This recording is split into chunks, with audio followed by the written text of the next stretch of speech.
Entre réalité et oubli, il y a ce que tu vas découvrir maintenant.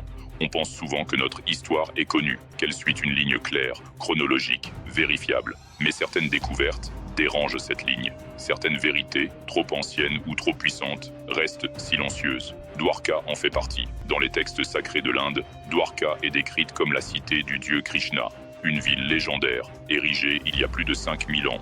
Une cité vaste, brillante, ordonnée, avec des portes en or, des avenues symétriques et un niveau d'organisation digne de notre époque moderne. Pendant des siècles, ces descriptions ont été classées comme des symboles religieux. Rien de plus qu'un mythe, une poésie spirituelle. Mais en 2001, au large du Gujarat, dans la mer d'Arabie, tout a basculé. Une équipe de chercheurs découvre à plus de 30 mètres de profondeur des structures parfaitement taillées, des murs, des routes, des plateformes, le tout enfoui sous des siècles de silence marin.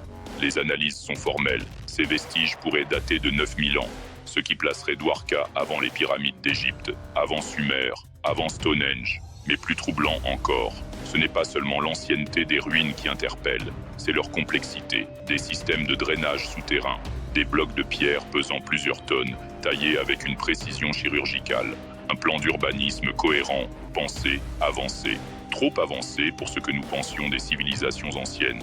Alors, qui l'a construite? Comment? Et pourquoi a-t-elle disparu?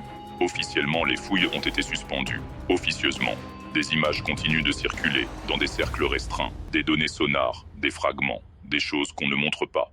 Le mystère grandit à mesure que le silence s'installe. Pourquoi ne pas en parler publiquement? Pourquoi ignorer une découverte qui pourrait changer notre compréhension du passé? Et si Dwarka n'était pas un simple mythe? Et si elle portait la mémoire d'un monde qui a précédé le nôtre? Peut-être que nous ne sommes pas la première civilisation avancée. Peut-être que d'autres sont venues avant, qu'elles ont atteint des sommets, qu'elles ont tout perdu. Dwarka pourrait être leur trace, le dernier écho d'un monde effacé par le temps.